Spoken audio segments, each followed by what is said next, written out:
Hello and welcome back to the SecurityMetrics podcast. I'm Jen Stone. I'm one of the principal security analysts here at SecurityMetrics, and I am very excited today to talk to one of my colleagues. His name is Noah Pack. Noah is a threat hunter and security operations center analyst here at SecurityMetrics. If you follow our news podcast, you probably know him from there. Noah and Hef come up with a news podcast. How often is it? Like every other week. Every other week? Yeah. So when you're not listening to this podcast, you can always head over to theirs. I love it. I listen to it whenever it comes out. So I should know when it happens, but what is time? So let me tell you a little bit about Noah. He's got some Security Plus, ITF Plus, Sophos Certified Engineer. He's very into the security operations, so hands-on. So where I will go and take a look at your systems and your program and say where you probably could improve it, he does the actual work, does the actual threat hunting, and I really admire that. Noah, thank you for coming and talking to me. Welcome to the show. Thank you so much for having me on. I'm excited to be here. Excellent. Well, we thought that it would be a good topic today to talk about security away from the office. So a lot of us, we have that security built into when we are actually working on our home systems, and we have all of the security controls taken care of for us. There's very little as professionals in an office situation. If your security team is taking care of things correctly, there's very little that you actually have to think about because it's already there. You have to use multi-factor authentication. You have to keep your antivirus going because you can't affect it, right? So if these things are set up properly, then it's almost seamless to you. But then you go home and think, hopefully, hey, maybe I should have security here as well. I hope people are thinking that. Yeah. Right? And maybe that's an assumption. Maybe I'm wrong. Maybe most people are like, I don't want to think about security because sometimes it can be kind of a like an afterthought. Like, why does this? Surely somebody's handling it for me here. Is my ISP doing it right? Like, what do we even have to think about? Why should we think about it at home? Why is that important at home? It's because attackers don't solely go after Fortune 500 companies or humongous paydays. Almost everyone I know has some sort of story with their Facebook account getting hacked or their banking information being stolen. And if either of those things have happened to you, you know that it's extremely frustrating and inconvenient. Mm-hmm. And the way to tackle that is cybersecurity for yourself, for your home. Right. But it can feel like super overwhelming, right? Oh, yeah, 100%. There's a lot to it, and you're just one person. Right, and yeah. So if someone says, okay, yes, I know I should do this at home, but I don't even know where to start, what would you tell people where to start? I'd tell people to start with their antivirus on their computer. Make sure that you have Windows Defender enabled and you're running regular virus scans, because you can change your passwords as much as you want, but if you have a virus that's stealing those passwords, it doesn't do you any good. So let's talk about antivirus for just a minute. So like you said, Windows Defender or Microsoft Defender or whatever the heck Defender they're talking about now, that's free on all Windows machines now. It just comes with it. Yeah, it's pretty great. Right? And it's actually, when it first started out, it wasn't that great. Yeah. Oh, believe me, I know. Yeah. And so it's come a long way. Yeah. So a lot of my people might be saying, well, I heard that it wasn't good. You're right. It was not good in the past, but it has grown up a lot, and it really is, it's a decent product now. So Windows Defender, but what if they don't have a Windows machine? Macs don't get viruses, right? Oh, that's totally wrong. Actually, there's more viruses being made for Macs than Windows. Yeah. So, but that's another thing that a lot of people think, because that is the truth that was so up until about probably 5 years ago even. Yeah, you're right. So, do you know if there's like an equivalent free version for Mac? I should have looked that up before I asked that question. I actually don't know. I've never been in an environment where you're really supporting using the built-in antivirus in an enterprise environment. I have used Sophos on Mac endpoints before, and it has done wonders for us. So that's one I could recommend if you're a Mac user. All right, great. And antivirus it's not just making sure it's running but it's also, is it doing the scans? So go Right. in, try not to be too afraid of the configuration, right? You go in and take a look and see what are the defaults, and do you think that's going to suit what you've got going on in your home or not? And kind of maybe do a deep dive on it and ask yourself, do these look right? But if that feels overwhelming and you don't want to even do that, just make sure that you have it on. Just start with start with the default. Start somewhere, and antivirus is a great place to start. Okay, so then you said passwords. Tell me about where people can get themselves into trouble with passwords at home. You know what? One thing that occurs to me is reusing passwords. We tell people don't reuse passwords, but that some people don't even know what that means. Yeah, that's a really big problem. It's when people use the same password for different accounts on different sites or with different services. Right. Maybe their email password is the same password to their computer. Right. That's pretty common. And or to their banking. Yeah, that is really bad, especially. So when you get the message that says we had a breach and your password was compromised, go change your password. What's frustrating to me is of course they're going to change their password on that. So let's say Facebook gets popped and you're using your email address and password there, and it's the same email address and password you're using for your banking, right? Yeah. What they don't tell you is go change this password everywhere else you use it, because the bad guys will then take it and try it at all sorts of banks. Username, password. Oh, does this work? Oh, it does. Great. And so when you get that notification that your password has been compromised, you got to think, where else am I using this password? Yep. You definitely have to do that. Make sure you're using very different passwords for every account. That's hard to do, though. Yeah, it is. But if you have a secure way of storing it, it becomes a lot easier. So you could use a password manager like LastPass, or I'm not against having a physical notebook that you keep locked up in your house, because it's pretty unlikely that somebody's going to break in and steal your notebook. Yeah. So we used to say, don't write your password down. But really, that's in a work environment where somebody's going to take your work password and use it there on the work system, right? Right. But if you're at home and you have a password book, that's not going to be so much of a problem, depending on how nefarious your kids are.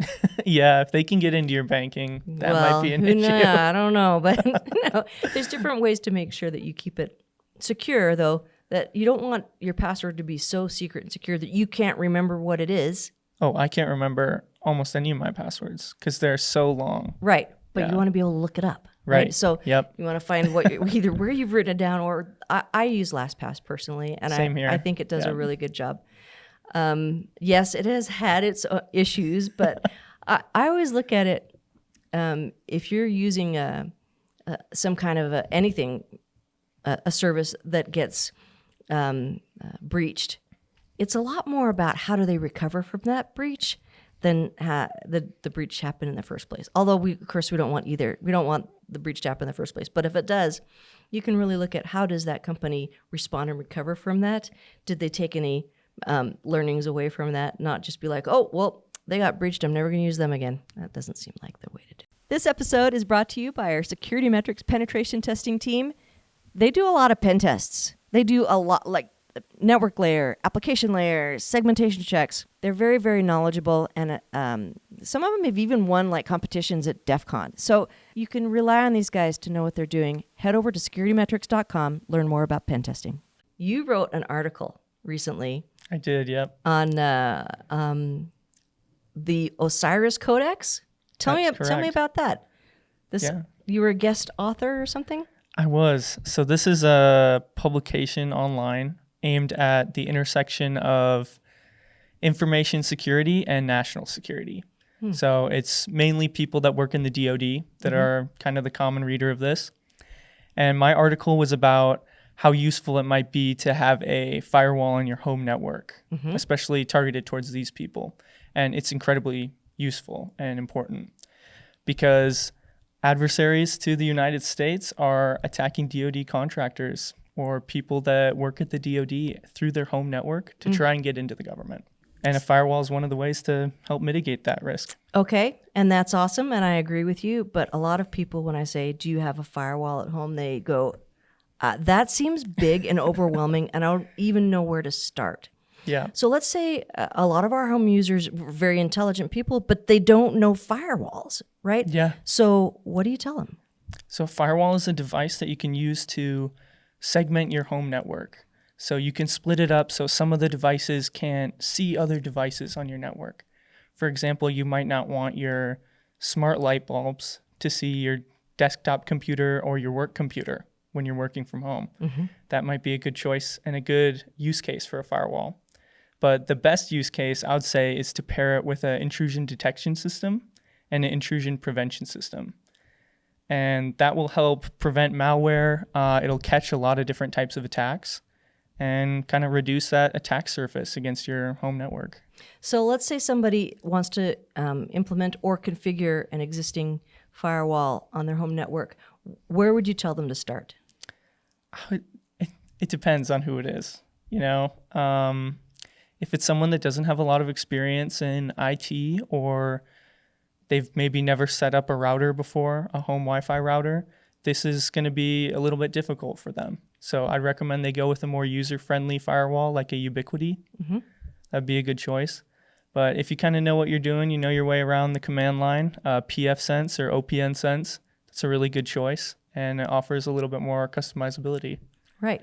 So and we have all sorts of people who listen to this podcast that have the range. Now, some people are like, yeah, I've done many firewalls, and other people who just tell them, hey, put in a firewall, and it kind of gives them a sense of anxiety. But like almost everything else in this world, YouTube has instructions for everything. So let's say that you currently have a firewall, but you don't even know how to access it. You can do some searching, and YouTube will get you started on that. Oh, yeah. There's some great YouTube videos out there. How to set up a firewall, how to install your firewall, basics of networking. Those are all videos you'd be interested in watching if you're going to do a project like this. Since you mentioned the basics of networking, one of the things that you talked about was segmentation. Why is segmentation important? What does it help with in terms of security? So when your network is segmented, it's like the devices are on their own completely different network.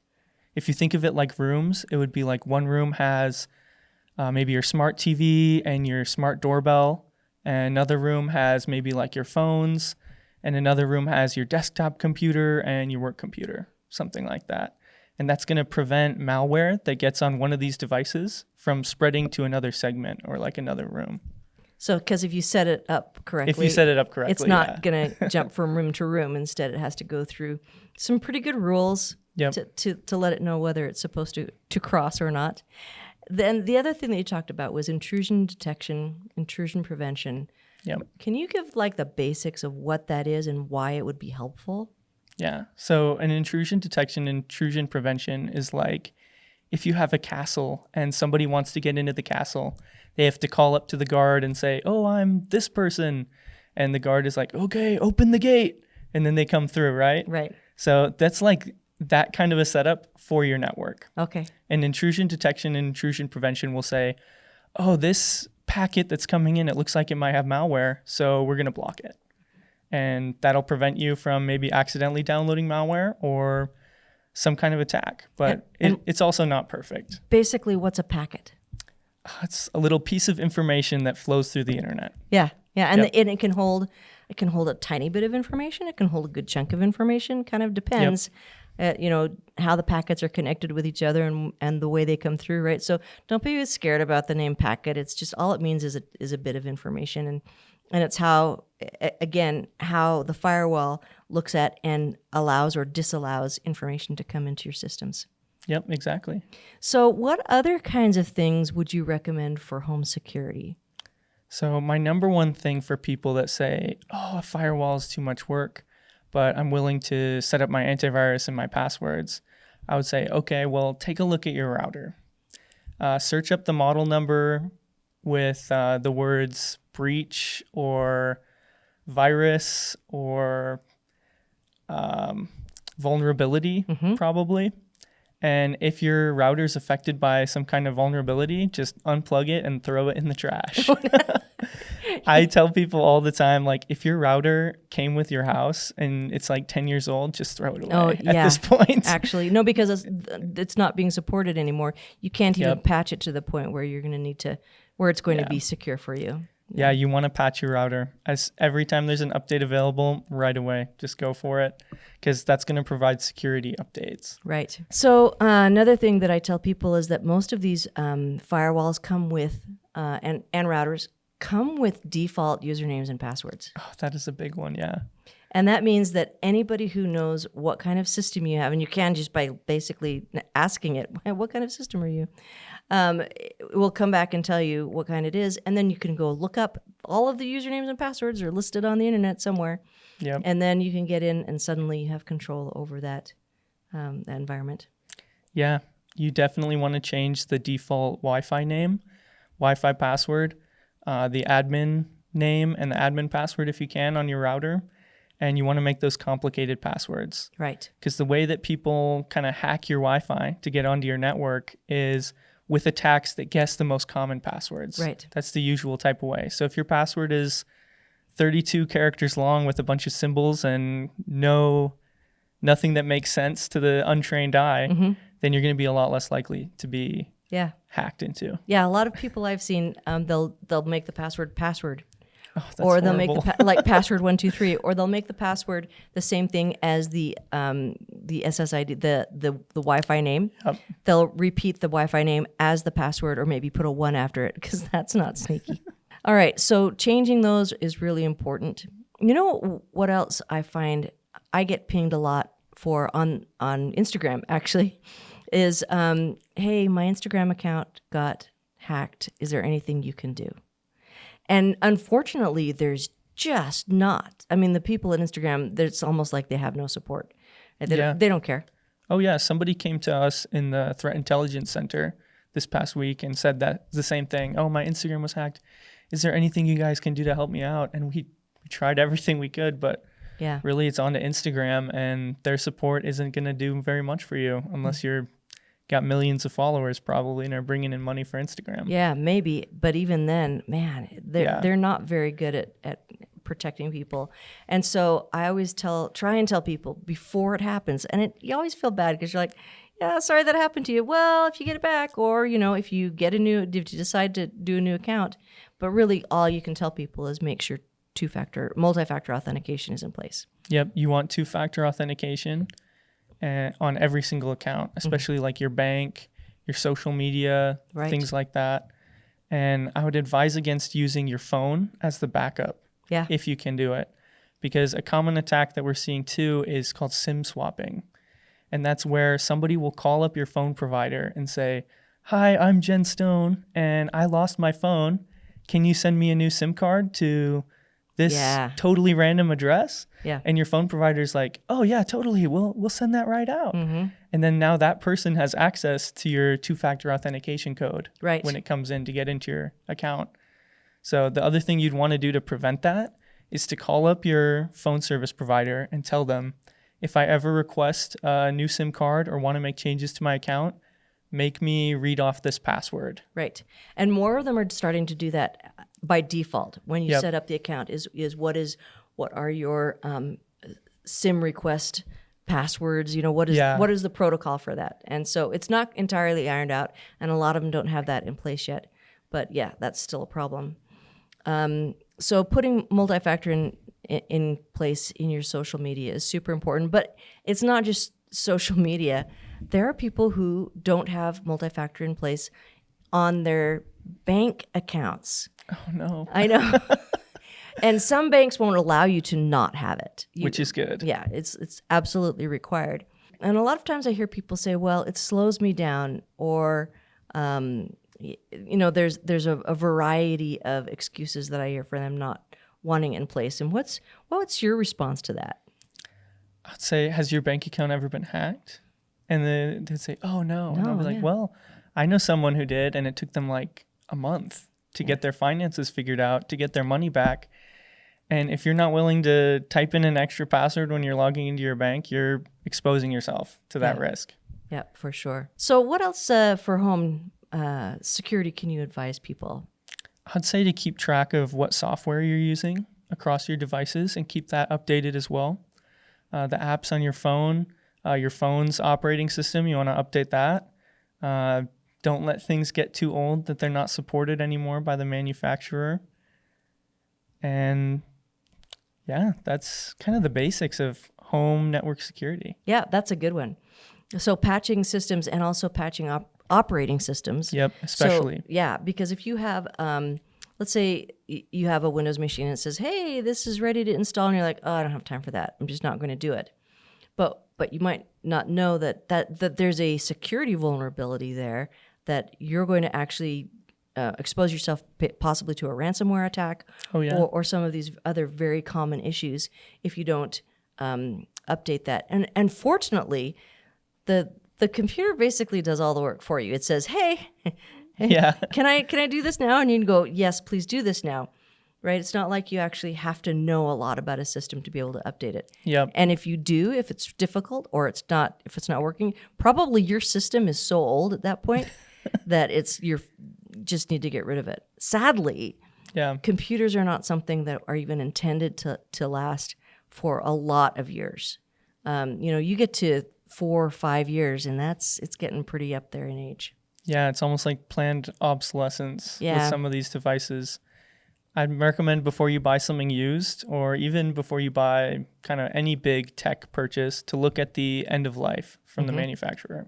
Can you explain end of life? That's when the manufacturer is going to stop supporting the device, providing security updates. Right. And so people are like, well, I don't care. I don't ask for support anyway, but it's providing the security updates.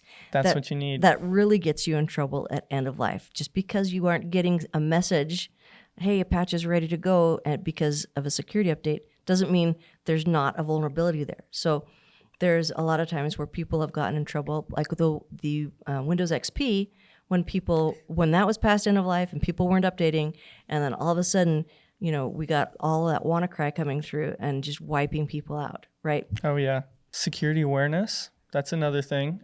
Just browsing the internet safely.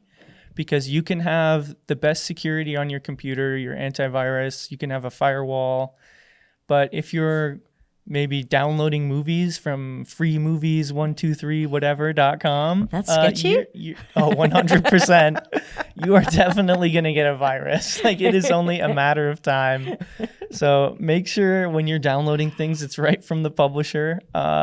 Don't steal. Don't, Free isn't free. Free cracked versions of software is usually bad. Yeah, because people don't put that out there because they just want to share it with everyone. They're putting it out there because they want to put something malicious on your machine. Exactly. And that is that's the bait they're using to reel you in. Exactly, yeah. That's 100% correct. Make sure when you're clicking on links on emails, well, actually never click on a link on an email. I was going to say, what do you mean when? Well, sometimes you have to where it's like, oh, to activate your account, click this link. No, I hate that. And I'm like, come on, you can't just let me. And I'll like manually type in the URL to like URL scan, which is a website where you can scan URLs. Yeah. And I'll make sure like, oh yeah, okay, this is legit. And then I'll type it in. But make sure you're not clicking on links on emails. That's a big factor for how accounts are stolen. Yeah. With like fake login pages where it looks exactly like the real login page to your bank.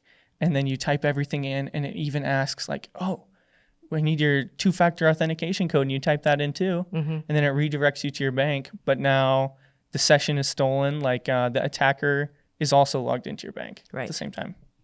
Yeah. So making sure that you understand exactly what those links are doing. And there's, like you said, it's very difficult to tell. But some of the ways you can tell that something is not legitimate, sometimes, so these phishing emails that we all get, or the phishing texts that say, hey, click here, ask yourself, are they kind of poking me in the greed center? Because they're saying, hey, we have $120 that belongs to you that because you overpaid, click here to get it back. And you're like, oh, I'm sure I overpaid for something sometime, and click on it, and all of a sudden you've gone down that rabbit hole of good intentions. So yeah, making sure that it's not something that makes you panic. Like, it's tax season, right? Oh yeah. So That's a people big are one. people are getting phone calls and emails saying, we are going to take action against you and levy against your house and blah, blah, blah. Just don't panic. First of all, it takes so much process to get to the point where the IRS is actually going to take action against you. Yeah. And they won't call you. No, they will not call you. They don't want to talk to you on the phone. They're going to send you very official mail that's physical in these very official envelopes, and it's something that you can go and phone them. Actually, you should probably look up their phone number in a separate place, not on the thing that comes in the mail. So whenever you're not sure, ask yourself, how can I verify this piece of information through another avenue? So you get something from the IRS and it says, we're taking your house, call here. And you're like, well, I don't think I'm going to call there, but I'm going to look up the IRS number and see if I can call them or text or email or whatever avenue they have for contacting them. And then make sure that you verify it. There is always time. Don't panic. If you get something that makes you feel like you have to panic and take action right then, it's almost guarantee you it's phishing of some kind. Oh yeah, that's a big tactic that phishers will use, social engineers, a sense of urgency. Yeah. Urgency, fear, greed, confusion, or just kind of making you feel like, oh, this seems like it's legit because I just bought something off of Amazon, so maybe I should verify that I told them the right address. But no, don't do that. A good saying that I saw earlier this week was, good security doesn't just happen, it needs to be planned.